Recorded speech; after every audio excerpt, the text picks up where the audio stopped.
पत्नी ने न जाने क्या किया था कि पति ने उसे एक के बाद एक कई थप्पड़ जड़ दिए।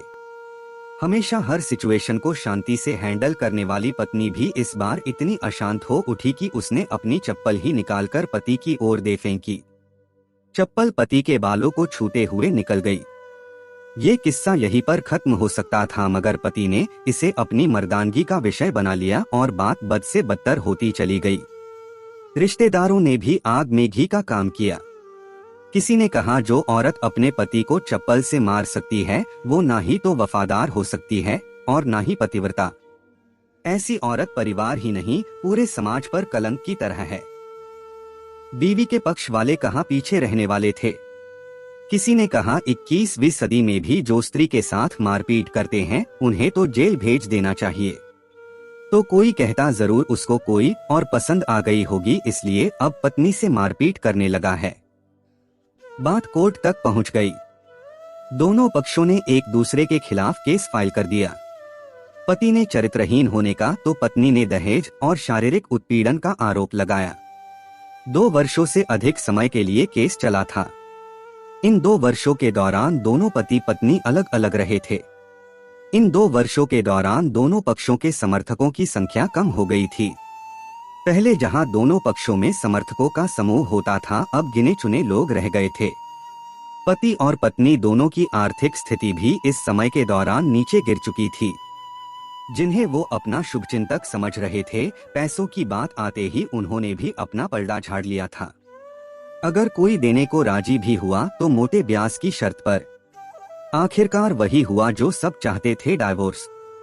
हर कोई खुश था, दोनों पक्षों के रिश्तेदार, उनके माता पिता और दोनों के वकील। लेकिन 5 साल की सुखद शादी और एक सुंदर बेटी होने के बाद मिले इस डाइवोर्स से पत्नी मूक थी और पति शांत। शायद ये एक इत्तेफाक ही था कि इस खुशी को मनाने के लिए दोनों पक्ष के लोग एक ही चाय की टपरी पर बैठे आमने सामने। इत्तेफाक इसलिए क्योंकि ज्यादातर लोग जो एक दूसरे के विरोध पक्ष को सपोर्ट कर रहे थे वे एक दूसरे को अच्छे से जानते भी नहीं थे। पति पत्नी भी इन सभी से दूर एक दूसरे के सामने मेज पर बैठे। पत्नी ने पति से कहा, अब तो खुश होगे ना, तुम्हारे मन की जो हुई है मुबारक हो। तुम भी तो आज जीत गई हो। मुझसे तलाक तो तुम्हें भी मिल गया है। कॉन्ग्रेचुलेशंस टू यू टू, पति ने कहा। तलाक को तुम जीत का प्रतीक समझते हो? पत्नी ने पूछा। पति चुप रहा। थोड़ी देर की शांति के बाद पति ने कहा, मुझे तुम्हें 5 लाख रुपए अभी और हर महीने 8,000 देने का आदेश है। अभी मेरे पास पैसे नहीं है, इसलिए हमारा मतलब मेरा जो सिटी में फ्लैट है उसे तुम्हारे नाम कर देता हूँ। पत्नी बोली, लेकिन उस फ्लैट की कीमत तो 18 लाख की है। हाँ, लेकिन हमारी बेटी तुम्हारे साथ है और आगे जाके उसके खर्चे भी बढ़ेंगे, तुम्हें थोड़ी आसानी होगी। पति ने कहा, नहीं नहीं, मुझे सिर्फ 5 लाख ही देना और तुम हर महीने 8,000 तो देने ही वाले हो, मैं मैनेज कर लूंगी। अगर 5 लाख नहीं है तब भी कोई बात नहीं, पत्नी बोली। दोनों फिर से शांत हो गए। पति सोचने लगा, कितनी भोली और समझदार है ये औरत, जो कुछ समय पहले तक मेरी पत्नी थी और अब अनजान। ये वही है जो कम से कम खर्चे में घर चलाती और पैसे बचाकर मेरे जन्मदिन और बर्थडे पर हमेशा मेरे लिए नए कपड़े खरीद लाती। कभी बीमार भी हो जाती तो पैसे बचाने के लिए मुझे मालूम न होने देती और घरेलू नुस्खों से अपना इलाज कर लेती, मगर घर में कोई और बीमार होता तो तुरंत डॉक्टर के पास लेकर जाती।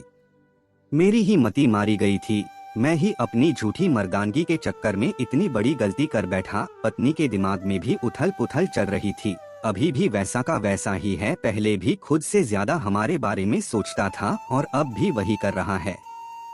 ये वही आदमी है जो मुझे एक्सीडेंट से बचाने के लिए खुद मोटरसाइकिल के आगे कूद पड़ा था और अपनी उंगली तुड़वा बैठा था। पता नहीं कौन सी मनहूस घड़ी में मैं झगड़ा कर बैठी। पति ने मौन तोड़ते हुए पूछा, अब तुम्हारे कमर का दर्द कैसा है? ज्यादा तकलीफ तो नहीं होती? पत्नी हल्का सा मुस्कुराई और बोली, अभी भी होता है, अब तो पेट में भी क्रैम्प्स उठते हैं। वो तो होगा ही, तुम योगा या कसरत भी तो नहीं करती हो। अब किसी गायनेकोलॉजिस्ट को जरूर दिखा देना, पति ने कहा। तुम बताओ, तुम्हारा अस्थमा कैसा है अब? क्या अब भी दौरे पड़ते हैं? पत्नी ने पूछा। हाँ पढ़ते हैं, पहले से ज्यादा, क्योंकि अक्सर इन्हेलर भूल जाया करता हूँ, याद दिलाने के लिए तुम जो नहीं हो अब, पति बोला।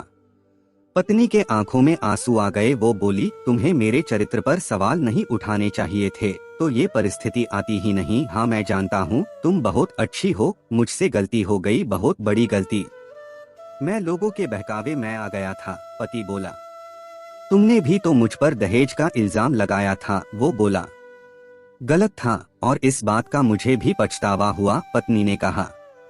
पति कुछ कहना चाह रहा था लेकिन हिचकिचा रहा था। पत्नी ने पूछा, कुछ कहना चाहते हो? वो बोला, क्या सब पहले जैसा नहीं हो सकता? क्या मतलब? पत्नी बोली। मतलब कि हम फिर से पहले की तरह पति पत्नी बनकर, सच्चे दोस्त बनकर नहीं रह सकते, पति बोला। पर ये डाइवोर्स के पेपर दिखाते हुए पत्नी ने कहा। फाड़ देते हैं, पति ने अपने पास रखे डाइवोर्स के पेपर फाड़ते हुए कहा। पत्नी ने भी अपने पास रखे पेपर फाड़ दिए। सभी हैरान थे, वकील, रिश्तेदार और माँ बाप। पति पत्नी दोनों एक दूसरे के हाथ में हाथ पकड़े अपने घर की तरफ चले गए। दोस्तों, ये कहानी उन हर पति पत्नी के लिए बड़ी सीख है जो छोटी छोटी बातों पर लड़ते हैं और इन झगड़ों को बड़ा बना के अलग होने का डिसीजन लेते हैं। प्यार और झगड़ा तो एक सिक्के के दो पहलुओं की तरह है, दोनों को स्वीकार करना होगा, तभी ये पवित्र रिश्ता उसकी मंजिल तक पहुंच पाएगा।